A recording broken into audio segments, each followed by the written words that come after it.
जय हिंद साथियों। कैसे हैं आप सब लोग। मेरा भी फिर स्वागत करता हूँ आपके अपने यूट्यूब चैनल सागर कोचिंग क्लासेस गुना में। तो आज अपनी जो लेक्चर है वो है भारतीय संविधान चल रहा है अपना, और भारतीय संविधान के अंतर्गत मौलिक अधिकार चल रहे हैं, और मौलिक अधिकार के अंतर्गत ये दूसरा वीडियो है।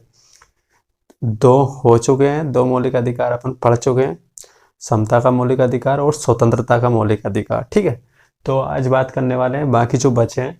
तो इसके बाद बचे हैं शोषण के विरुद्ध अधिकार, धार्मिक स्वतंत्रता का अधिकार, सांस्कृतिक व शैक्षणिक अधिकार, और तीसरा है संवैधानिक उपचारों का अधिकार। ठीक है, तो इन्हें चलते हैं। ठीक है, तो सबसे पहले देखते हैं शोषण के विरुद्ध अधिकार। शोषण का विरुद्ध के जो अधिकार का जो वर्णन है वो हमारे संविधान के भाग मतलब अनुच्छेद 23 और 24 में मिलता है।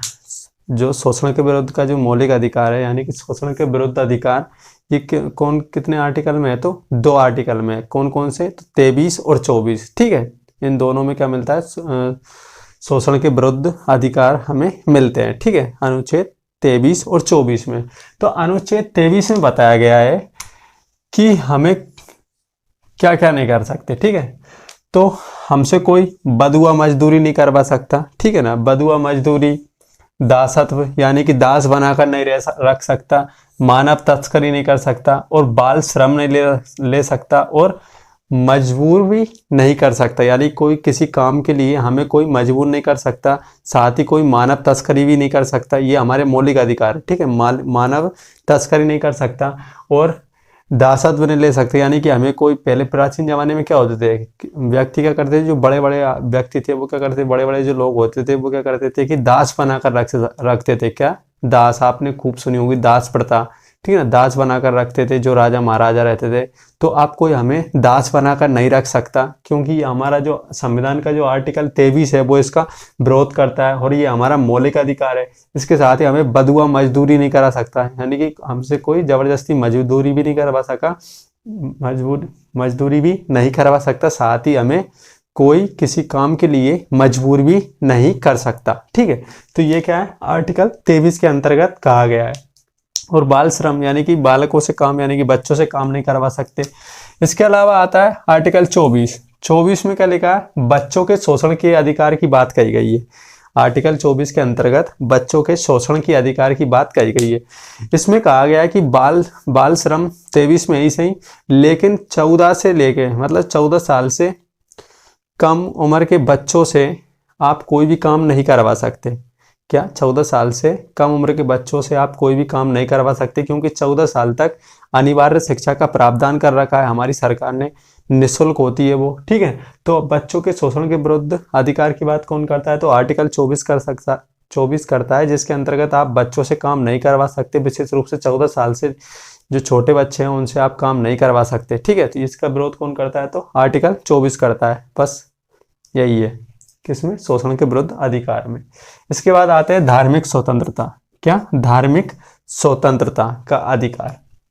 इसका वर्णन हमें आर्टिकल 25 से लेकर आर्टिकल 28 तक मिलता है। धार्मिक स्वतंत्रता का जो अधिकार है, इसका वर्णन हमें कहाँ मिलता है संविधान में? तो आर्टिकल 25 से लेकर आर्टिकल 28 तक क्या मिलता है हमें? इसका वर्णन मिलता है। सबसे पहले जानते हैं आर्टिकल 25।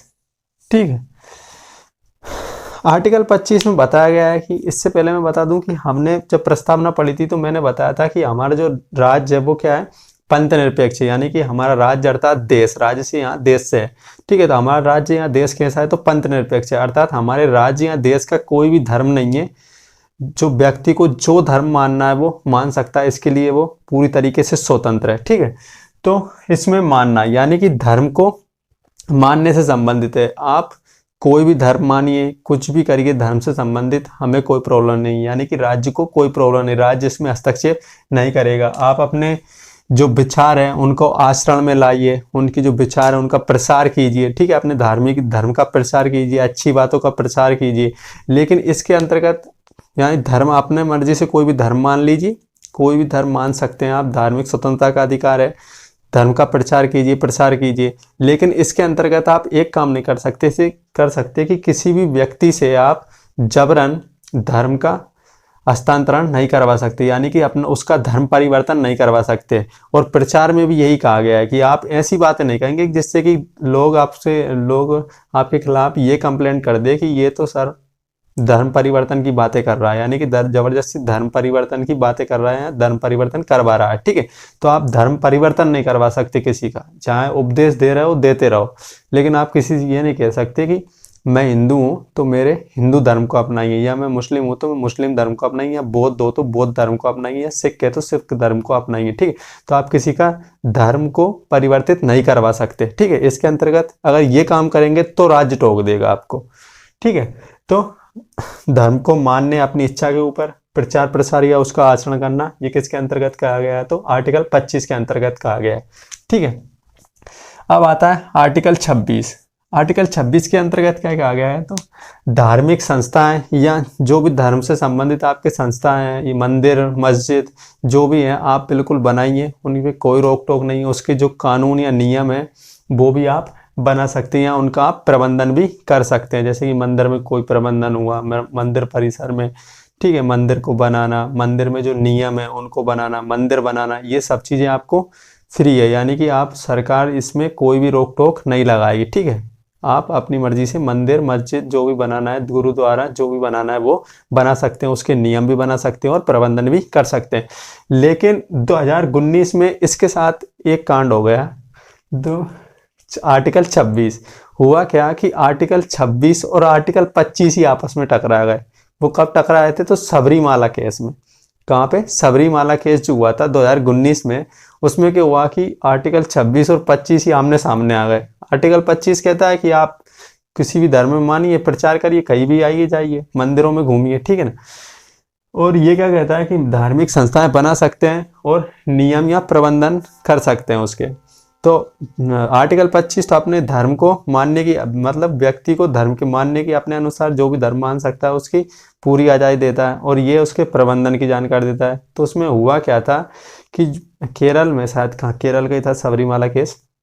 तो वहाँ हुआ था कि भगवान अयप्पा, कौन? भगवान अयप्पा के जो मंदिर था उसमें नियम था कि 10 से लेकर 50 साल की जो औरतें होती हैं, यानी कि 10 से लेकर और 50 साल के बीच में जो औरतें होती हैं, महिलाएं होती हैं, वो क्या कर सकती हैं? उस मंदिर में प्रवेश नहीं कर सकती थी, यानी कि मंदिर परिसर में आना उनके लिए मना था। ठीक है, ये जो टाइम उनका जो पीरियड का टाइम होता है, यानी कि 10 से लेके 10-12 साल से पीरियड स्टार्ट हो जाता है और 50 साल तक के समथिंग चलता है। तो पीरियड के चक्कर में कर रखा था उन्होंने, बंद कर रखा था महिलाओं को आना उसमें।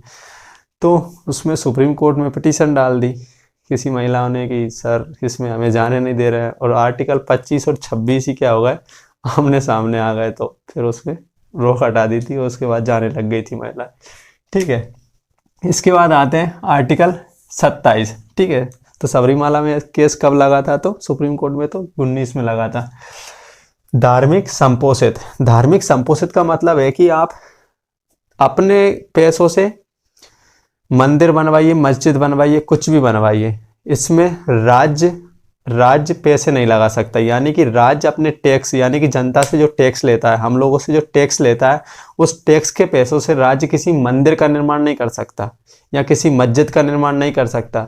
व्यक्ति यानी कि जो धर्म के लोग हैं वो ही उस मंदिर या जो उन्हें बनाना है, मंदिर या मस्जिद उन्हें बना सकता है, और राज्य जिन पे क्या कर सकता है? टैक्स छूट दे देता है। क्या? टैक्स छूट दे देता है। जैसे कि मंदिरों में टैक्स नहीं लगता, मस्जिदों पे टैक्स नहीं लगता, ठीक है ना। इसी तरीके से क्या करता है, लेकिन राज्य अपने खुद के पैसों से, यानी कि राज्य यानी सरकार अपने खुद के पैसों से किसी मंदिर या मस्जिद का निर्माण करके नहीं देगी। जैसे कि अभी राम मंदिर का जो फैसला आया था, राम मंदिर के बाद में जो ट्रस्ट बना था, क्या राम मंदिर ट्रस्ट बना था, लेकिन फैसला आया है, लेकिन मंदिर आप बना सकते हो, लेकिन इसका मतलब ये नहीं है कि सरकार आपको मंदिर बना के देगी। यानी कि इंडियन गवर्नमेंट क्या करेगी, सरकार पूरा पैसा लगाएगी और वहाँ राम मंदिर और एक तरफ मस्जिद बना के देगी, नहीं, ऐसा कुछ नहीं है। बस फैसला दे दिया है कि आप बना सकते हो।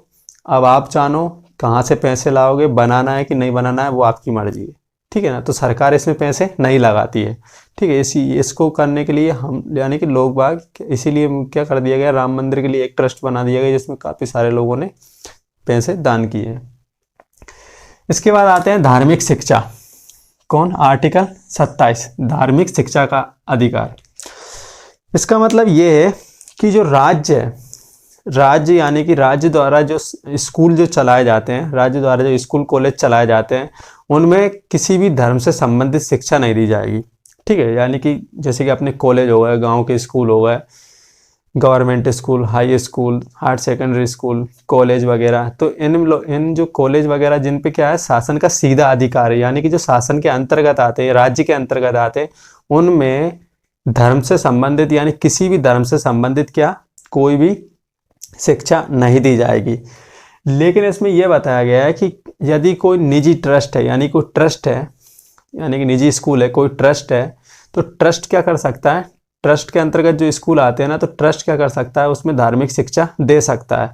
लेकिन जो सरकार है यानी कि जो गवर्नमेंट स्कूल है, उनमें राज्य किसी भी धर्म से संबंधित शिक्षा प्रदान नहीं करेगा। और जो ट्रस्ट वगैरह हैं उनमें यानी गुरुद्वारे जो रहते थे पहले, अभी भी रहते हैं, जैसे कि मुस्लिमों के या हिंदुओं के, तो उनमें क्या कर सकते हैं, ट्रस्ट के द्वारा खोले गए हैं, उनमें क्या कर सकते हैं, ट्रस्ट द्वारा जो स्कूल चलाए जाते हैं उनमें आप धार्मिक शिक्षा दे सकते हैं। लेकिन सरकारी स्कूलों में आप धार्मिक शिक्षा नहीं दे सकते। ठीक है, तो ये था आर्टिकल 28 जो कि धार्मिक स्वतंत्रता एवं अधिकार का लास्ट था। इसके बाद आते हैं सांस्कृतिक व शैक्षणिक अधिकार। सांस्कृतिक व शैक्षणिक अधिकार, सांस्कृतिक व शैक्षणिक अधिकार जो है वो पूरे अल्पसंख्यकों से संबंधित है। यानी कि आपसे पूछा जाए कि अल्पसंख्यकों के बारे में संविधान का कौन सा आर्टिकल बात करता है, तो कौन सा अधिकार बात करता है, कौन सा मौलिक अधिकार बात करता है, तो कौन सा करता है, तो सांस्कृतिक व शैक्षणिक अधिकार की बात करता है। कौन किसके बारे में, अल्पसंख्यकों के बारे में, जो पिछड़े हुए लोग हैं उनके बारे में। ठीक है, सांस्कृतिक अल्पसंख्यक का मतलब होता है राज्य में किसी मतलब कोई ऐसी जनजाति जिसकी अलग भाषा हो, अलग लिपि हो, अलग संस्कृति हो, तो राज्य उसको क्या करेगा, उसकी संस्कृति या उसके जो भाषा है उसको बचाने के लिए संरक्षण प्रदान करेगा। क्या करेगा, उसको संरक्षण प्रदान करेगा, यानी कि उसकी सहायता करेगा। ठीक है, ताकि वो विलुप्त ना हो। ठीक है, इसे क्या कहते हैं अपन, अल्पसंख्यक कहते हैं। इसके अंतर्गत अल्पसंख्यकों की संस्कृति एवं हितों की रक्षा की जाएगी। आर्टिकल 29। ठीक है, सांस्कृतिक व शैक्षणिक अधिकार का वर्णन कहाँ मिलता है, तो आर्टिकल 29 एवं 30 में मिलता है। तो आर्टिकल 29 के माध्यम से बताया गया कि अल्पसंख्यकों को सांस्कृतिक व हितों की रक्षा की जाएगी, यानी कि उनकी संस्कृति एवं उनके जो हित हैं उनकी रक्षा की जाएगी, किसके, अल्पसंख्यकों के। ठीक है, आर्टिकल 30 बताता है कि अल्पसंख्यकों को शैक्षणिक संस्थान संचालित करने की अनुमति, यानी कि आप जानते हैं कि जो प्राचीन यानी कि जो पिछड़ी जनजातियां अल्पसंख्यक होते हैं उनकी एक संस्कृति होती है और उनकी एक भाषा होती है, तो उनको लिए जो शैक्षणिक संस्थान है उनको खोलने की आज़ादी है। यानी कि आप स्कूल खोल लीजिए और उसमें आप शिक्षा दे सकते हैं अपने धर्म से या संस्कृति से संबंधित। ठीक है, तो अल्पसंख्यकों को शैक्षणिक संस्थान संचालित अर्थात चलाने की अनुमति है, राज्य इसमें रोक नहीं लगाएगा। ठीक है, और मदद ही करेगा। इसके बाद आते हैं संवैधानिक उपचारों का अधिकार। ठीक है, संवैधानिक उपचारों का अधिकार जो है वो है आर्टिकल 32 में। किसमें, आर्टिकल 32 में। इसके माध्यम से यदि आपके मौलिक अधिकारों का हनन हो रहा है या आपका कोई व्यक्ति आपके मौलिक अधिकारों का हनन कर रहा है, तो उसके लेके आप कहाँ जा सकते हैं, तो सर्वोच्च न्यायालय में जा सकते हैं। क्या कर सकते हैं आप, सर्वोच्च न्यायालय में जा सकते हैं। यानी कि राज्य या कोई व्यक्ति आपके मौलिक अधिकारों का हनन कर रहा है तो आप कहाँ जा सकते हैं, तो इसको लेके हाई कोर्ट या सुप्रीम कोर्ट में जाकर आप इसमें शिकायत दर्ज करा सकते हैं। ठीक है, इस पे सुप्रीम कोर्ट फैसला लेगा। यानी कि इनको जो सारे के सारे जो अधिकार हैं, यानी कि जो बाकी के 5 अधिकार हैं, उनको संरक्षण प्रदान कौन करता है, तो आर्टिकल 32 करता है। और क्या कहता है कि भारत का सर्वोच्च न्यायालय मौलिक अधिकारों का संरक्षण होगा। क्या होगा, भारत का जो सर्वोच्च न्यायालय होगा वो क्या होगा, बचे जो 5 अधिकार हैं, ठीक है ना, यानी कि स्वतंत्रता का अधिकार, समता का अधिकार, शोषण के विरुद्ध अधिकार, धार्मिक स्वतंत्रता का अधिकार और सांस्कृतिक व शैक्षणिक अधिकार, इन 5 को जो संरक्षण प्रदान करता है वो कौन करता है, तो आर्टिकल 32 करता है। और 32 कहता है कि भारत मौलिक अधिकारों का संरक्षण भारत कौन करेगा, तो भारत का उच्चतम न्यायालय करेगा, यानी कि उच्चतम न्यायालय करेगा। उच्चतम न्यायालय कैसे करेगा, तो उच्चतम न्यायालय इसके संदर्भ में रीटें जारी करता है। क्या करता है, रीटें जारी करता है। ठीक है, इससे पहले ये देखना है कि आर्टिकल 32, ठीक है, आर्टिकल 32 को ही भीमराव अंबेडकर ने संविधान की आत्मा कहा है। क्या कहा है, आर्टिकल 32 को भीमराव अंबेडकर ने संविधान की आत्मा कहा है। ठीक है, आत्मा शब्द संविधान में 2 जगह आता है। एक जगह आता है प्रस्तावना में कौन सा? प्रस्तावना। प्रस्तावना को भी क्या कहा जाता है? संविधान की आत्मा कहा जाता है। और आर्टिकल 32 को भी क्या कहा जाता है? संविधान की आत्मा कहा जाता है। तो आप यदि पेपर में पूछा जाए कि भीमराव अंबेडकर ने संविधान के किस भाग को संविधान की आत्मा कहा है, ठीक है, यानी किस प्रावधान को संविधान की आत्मा कहा है, तो आप किसको लगाएंगे? आर्टिकल 32 को लगाएंगे। और यदि उनसे भीमराव संविधान यानी कि डायरेक्टली पूछ लिया जाए कि भारत के संविधान की आत्मा किसे कहा जाता है, तो प्रस्तावना को लगाना है। और भीमराव अंबेडकर के बारे में पूछ लिया जाए तो आर्टिकल 32 लगाना है, ठीक है। इसके बाद आते हैं जो सुप्रीम कोर्ट है, यानी कि हाई कोर्ट और सुप्रीम कोर्ट दोनों ही जारी कर सकते हैं रीटे, ठीक है। और इन दोनों को मिलाकर क्या कहते हैं अपन? उच्चतर न्यायपालिका कहते हैं। क्या कहते हैं? सुप्रीम कोर्ट और हाई कोर्ट दोनों को जब मिल जाती है तो दोनों को क्या कहते हैं अपन? उच्चतर न्यायपालिका कहते हैं। और जो हाई कोर्ट और जो सुप्रीम कोर्ट जो रीटे जारी करता है वो 5 प्रकार की रीटे जारी कर सकता है। कितने प्रकार की? 5 प्रकार की रीटे जारी कर सकता है, ठीक है। जो सुप्रीम कोर्ट है यानी कि सर्वोच्च न्यायालय जो कि दिल्ली में स्थित है, वो करता है रीटे जारी आर्टिकल 32(2) के तहत। किसके? आर्टिकल 32(2) के तहत क्या करता है? सुप्रीम कोर्ट रीटे जारी करता है, ठीक है। और जबकि जो हाई कोर्ट है वो किसके तहत करता है? तो आर्टिकल 226 के तहत क्या करता है? रीटे जारी करता है, ठीक है। तो सुप्रीम कोर्ट आर्टिकल 32(2) के तहत और हाई कोर्ट आर्टिकल 226 के तहत करता है, ठीक है। जो सुप्रीम कोर्ट रीटे जारी करता है, जो सुप्रीम कोर्ट रीटे जारी करता है यानी कि अपना सर्वोच्च न्यायालय जो रीटे जारी करता है, वो रीटे संपूर्ण भारत पर लागू होंगी। किसमें? संपूर्ण भारत पर लागू होंगी। और सुप्रीम कोर्ट केवल मौलिक अधिकारों से संबंधित ही रीटे जारी करता है। जो सर्वोच्च न्यायालय है भारत का, वो क्या होता है? उसकी जो रीटे रहती हैं वो संपूर्ण भारत पर लागू होती हैं। और साथ ही क्या करता है कि जो वो रीटे जारी करेगा वो केवल किससे संबंधित करेगा? तो मौलिक अधिकारों से संबंधित ही क्या करेगा? रीटे जारी करता है, ठीक है। लेकिन जो हाई कोर्ट है, हाई कोर्ट जो रीटे जारी करता है वो संबंधित राज्य पर ही लागू होंगी। यानी कि सपोज कीजिए, थोड़ी देर मान लीजिए कि मध्य प्रदेश का हाई कोर्ट कौन सा है? उच्च न्यायालय सर जबलपुर में, ठीक है, मध्य प्रदेश का हाई कोर्ट। तो मध्य प्रदेश यानी कि जबलपुर से जो हाई कोर्ट है वो जो रीटे जारी करेगा वो कहाँ पे मान्य होंगी? केवल मध्य प्रदेश में मान्य होंगी, ठीक है। वो संपूर्ण भारत पर लागू नहीं होती, वो जो संबंधित राज्य का जो सुप्रीम कोर्ट है उस पर ही लागू होंगी, ठीक है। हाई कोर्ट है जैसे कि उच्च न्यायपालिका कहते हैं इन दोनों को। हाई कोर्ट जो रीटे जारी करेगा वो संबंधित राज्य पर ही लागू होंगी, ठीक है। तो हाई कोर्ट किससे संबंधित करता है? तो आर्टिकल 226 के तहत रीटे जारी करता है। तो कौन कौन सी रीटे जारी करता है? बंदी प्रत्यक्षीकरण, परमादेश, अधिकार परीक्षा, प्रतिषेध और उत्प्रेषण। कितने प्रकार की रीटे जारी करते हैं सर्वोच्च न्यायालय और हाई कोर्ट? उच्चतर न्यायालय है जो हाई कोर्ट है वो इससे अलग भी कर सकता है रीटे जारी, यानी कि वो मौलिक अधिकारों से संबंधित नहीं तो करेगा ही, साथ ही और अलग मामलों में भी क्या कर सकता है? रीटे जारी कर सकता है। लेकिन जो सुप्रीम कोर्ट है वो केवल मौलिक अधिकारों के संबंध में ही रीटे जारी करता है। तो कौन कौन सी रीटे होती है? बंदी प्रत्यक्षीकरण, परमादेश, अधिकार परीक्षा, प्रतिषेध और उत्प्रेषण, ठीक है। बंदी प्रत्यक्षीकरण से मतलब क्या है? यानी कि बंदी को हाजिर करो, यानी कि न्यायालय के सामने बंदी को हाजिर करो। मान लिया पुलिस ने पकड़ लिया किसी को पकड़ लिया, यानी कि कोई अपराधी है, उसको पुलिस पकड़ के ले गई, तो पुलिस को 24 घंटे के अंदर क्या करना पड़ेगा? बंदी को, यानी कि जिसे पकड़ के ले गई है उसको यानी कि न्यायालय के सामने या मजिस्ट्रेट के सामने पेश करना होता है, ठीक है। तो ये किससे? बंदी प्रत्यक्षीकरण से, यानी कि 24 घंटे के अंदर बंदी को हाजिर करो सुप्रीम कोर्ट के सामने, ठीक है। सुप्रीम कोर्ट बोल रहा हूँ। परमादेश क्या कर सकते हैं? परमादेश ये किसके लिए जारी की जाती है? तो सरकारी अधिकारियों के कर्तव्यों से संबंधित की जाती है। मान लीजिए कोई सरकारी अधिकारी है जो संवैधानिक पद पर स्थित है, ठीक है, कोई अधिकारी है और वो क्या कर रहा है कि अपना काम या अपना कर्तव्य अच्छे से नहीं कर रहा है। क्या? अच्छे से नहीं कर रहा है, यानी कि अपने कर्तव्यों का निर्वहन नहीं कर रहा है, तो सुप्रीम कोर्ट क्या करेगा? उसके लिए रीटे जारी कर सकता है, ठीक है, और उसे वो करना ही पड़ेगा फिर। इसके बाद आते हैं अधिकार परीक्षा। कौन सा? अधिकार परीक्षा न्यायपालिका किसी व्यक्ति के सार्वजनिक कार्यालय के दायर दावे की जांच के लिए जारी करता है। यानी कि मान लीजिए कोई कार्यालय है या कोई अधिकारी है, वो यानी कि संवैधानिक अधिकार मतलब संविधान की प्रक्रिया के अनुसार ही कोई अधिकारी या कोई पुलिस, मान लीजिए कि आप पुलिस की नौकरी के लिए क्या कर रहे हैं, ये सब पढ़ रहे हैं, ठीक है, सारे कुछ पुलिस की नौकरी, जो भी आप जिस जॉब में जाना चाहें उसके लिए आप ये पढ़ रहे हैं। तो आपको क्या करना पड़ेगा कि जो संविधान में जो प्रक्रिया दी गई है, यानी कि आपको पहले पेपर फाइट करना पड़ेगा, फिर फिजिकल निकालना पड़ेगा, फिर मेडिकल होगा, और बड़ी परीक्षाएं करना है तो MPSC, तो उसमें क्या करना पड़ेगा, आपको प्री निकालना पड़ेगा, फिर पेंस निकालना पड़ेगा, फिर क्या करना पड़ेगा, इंटरव्यू निकालना पड़ेगा।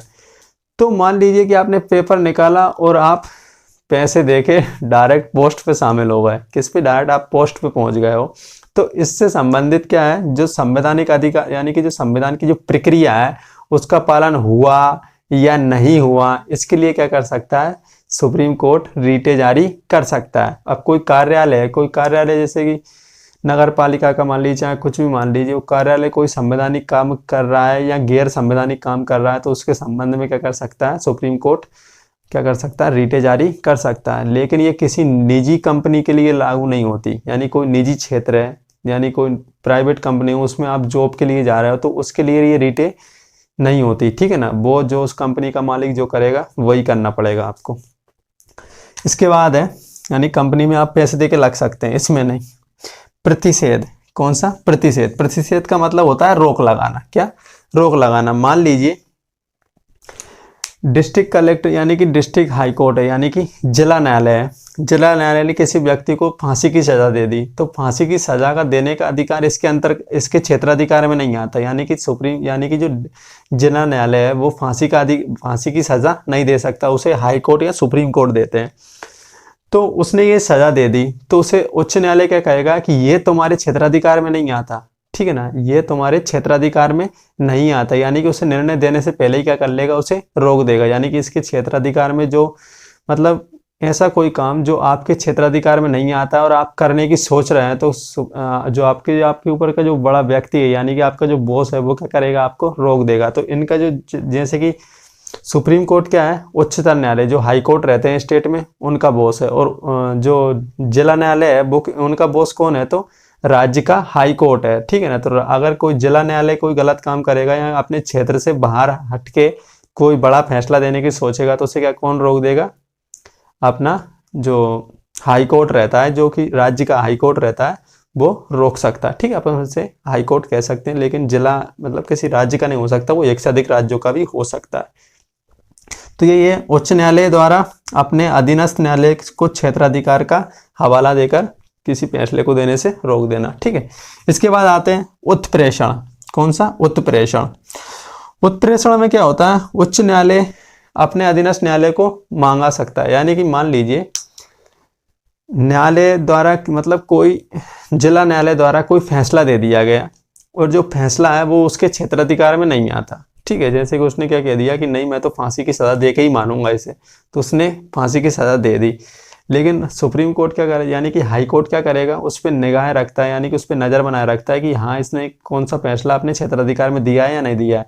तो सुप्रीम कोर्ट क्या करेगा, उस फैसले को अपने पास मंगवा लेगा, क्या कर लेगा, उस फैसले को अपने पास, यानी कि उस केस को अपने पास मंगवा लेगा। या कोई केस बहुत ज़्यादा डिले हो रहा है, ठीक है ना, तो उसको क्या करेगा, अपने पास मंगवा लेगा। या कोई विशेष केस है तो उसको भी क्या करेगा, अपने अधीनस्थ न्यायालय यानी कि जिला न्यायालय से मंगवा सकता है। कहाँ, उच्च न्यायालय। और जो हाई कोर्ट है, हाई कोर्ट से कौन मांग सकता है, तो सर्वोच्च न्यायालय अपने केस मंगवा सकता है, यानी कि आप इस पर डिसीजन नहीं दे सकते, इस पर डिसीजन मैं दूंगा, ठीक है। तो ये थी रीटे जो सुप्रीम कोर्ट जारी करता है। 5 प्रकार की रीटे होती हैं, और इनकी जो अवधारणा है वो कहाँ से आई है, तो इंग्लैंड से आई है, ठीक है। तो यानी कि इंग्लैंड में ये रीटें जारी की जाती थी, तो वहीं से हमने भी ले ली है, ठीक है। तो सुप्रीम कोर्ट आर्टिकल 32 के तहत या 32(2) के तहत करता है, और हाई कोर्ट किसके तहत करता है, तो आर्टिकल 226 के तहत करता है। आपको ये क्वेश्चन जरूर याद रखना है कि आर्टिकल 32 को क्या कहा है, भीमराव अम्बेडकर ने संविधान की आत्मा कहा है, ठीक है। तो आज के लिए इतना ही। अगर वीडियो पसंद आया हो तो लाइक, सब्सक्राइब और शेयर करना ना भूलें। जय हिंद।